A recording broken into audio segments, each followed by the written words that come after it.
Welcome back to The Grind. In this video, we are going to talk about my final comparison review between Calavore and Sepulla.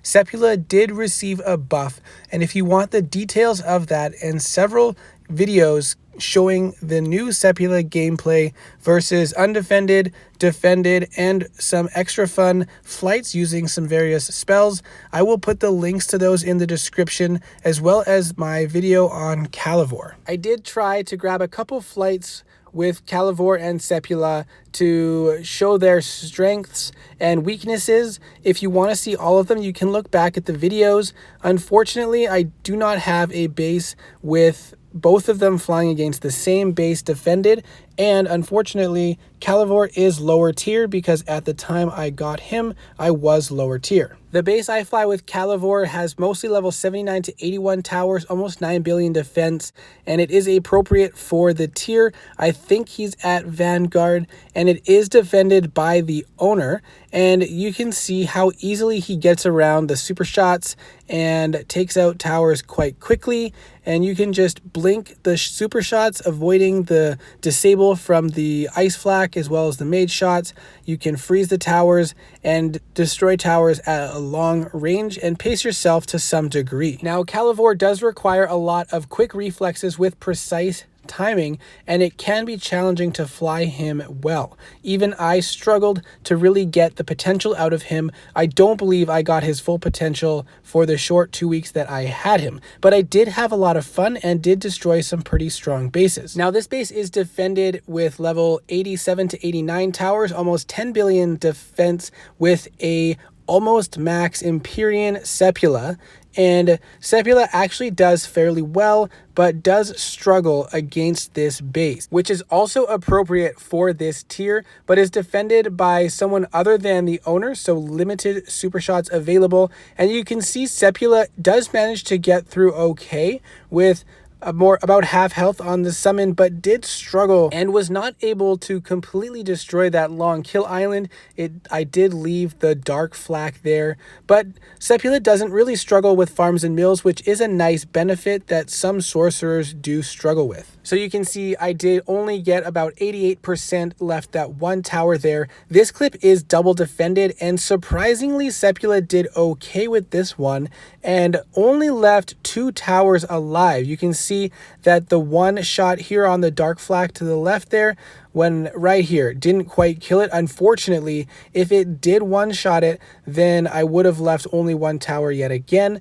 But you can see some of the weaknesses of Sepulla is the Ashes to Ashes spell is not a true one-shot spell. It does not quite do as much damage as most dragons' one-shot spells do. And so that does limit Sepulla's ability to take out stronger bases. And that's where Sepulla struggles even more with especially more than one defender. So now let's talk about some pros and cons. For Sepulla, Sepulla is a gorgeous dragon, and the spells are actually quite fun to use. Sepulla does not have as much of a skill requirement to unlock reasonable potential, meaning that Sepulla is more reliable for the vast majority of players. But those who put in the time and practice can actually unlock more potential with some extra skill and practice than those who just fly Sepulla more casually. Sepulla's weakness is definitely multiple defenders and the howitzer tower, because its long range makes it difficult to counter but not impossible.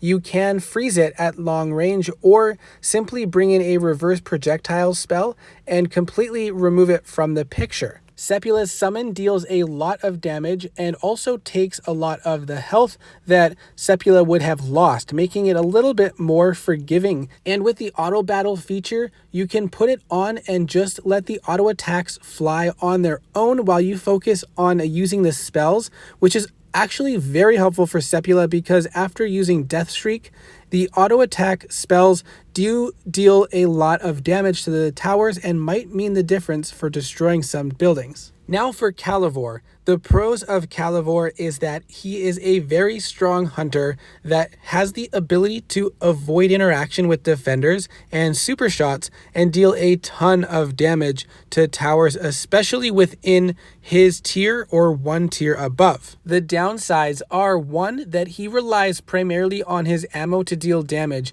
making it much more challenging to hit tiers above, especially when the bases are defended. He is also a very rage-hungry hunter, so you do want to get as much rage regeneration increase as possible to make it more easy to go from one island to the next and still have the rage required to effectively deal with the towers on the next island. And finally, Calavore is a challenging dragon to fly. He's not impossible, he's not the most difficult hunter in the game, but he is challenging to unlock the full potential, especially if you're trying to hit a tier above. So now, to the question, which one is better? Well, there really is no right answer because it depends on each individual player. Strictly speaking, I would say Calavore is better. However, that doesn't mean Calavore is better for everybody. Each player flies a little bit differently and has a little bit different skill set.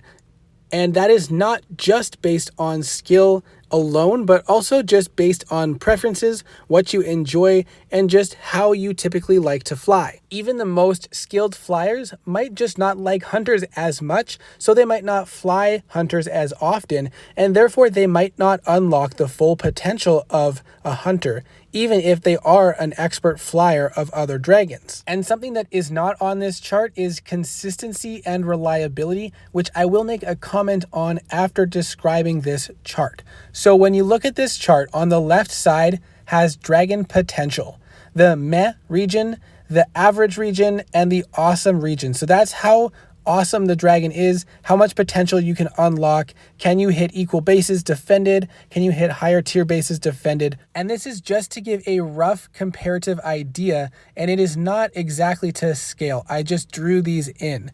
And then on the bottom, you can see skill required. So you can see beginner level skill, average level skill, and expert level skill with that dragon. Not necessarily your skill overall, but with that dragon. So that kind of relates to, you might be an expert flyer, but if you don't expert that dragon, you're not going to unlock that potential. So if you're a beginner flyer in general, or you just pick up both dragons, at first go, you might have more success flying Sepulla, because Sepulla is just a little bit easier to fly and maybe a little bit easier to grasp for the majority of players, and a little more forgiving, especially without defenders.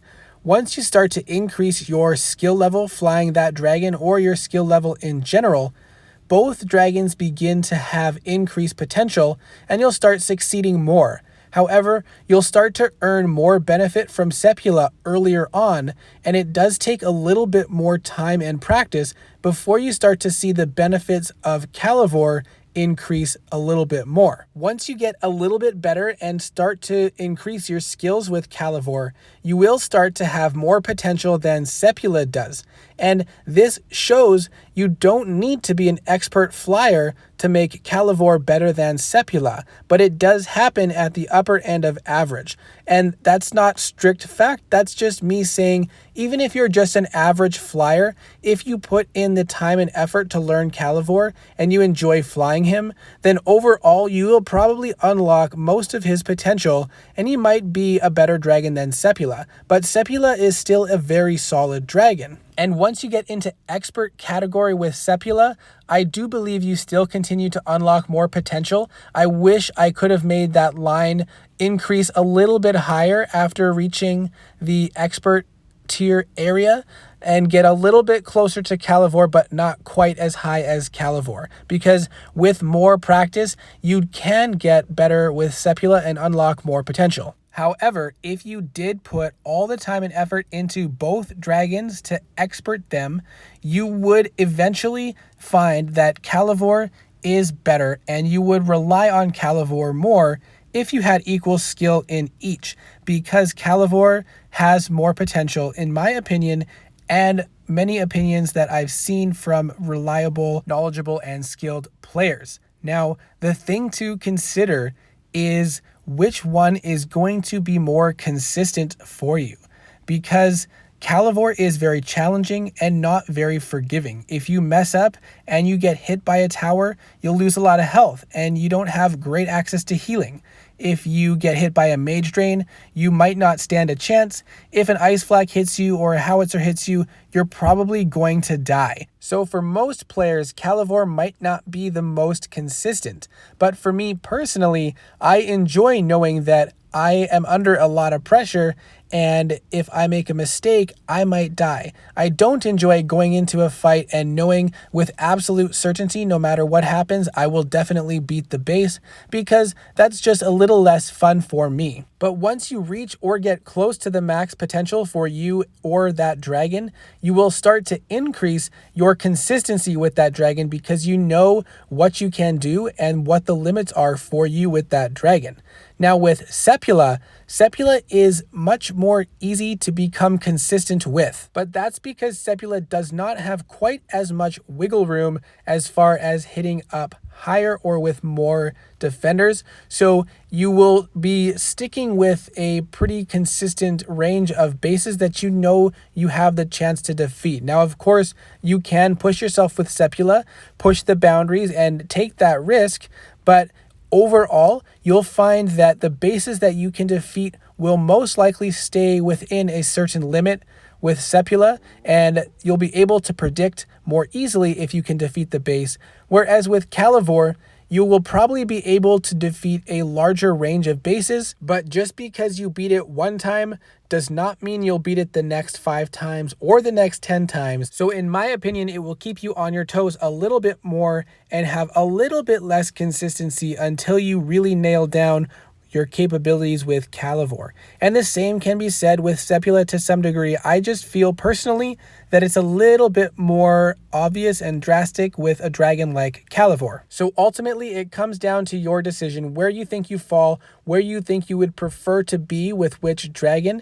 And I do believe Sepulla is a very solid mythic with very good potential compared to a majority of the mythics in the past.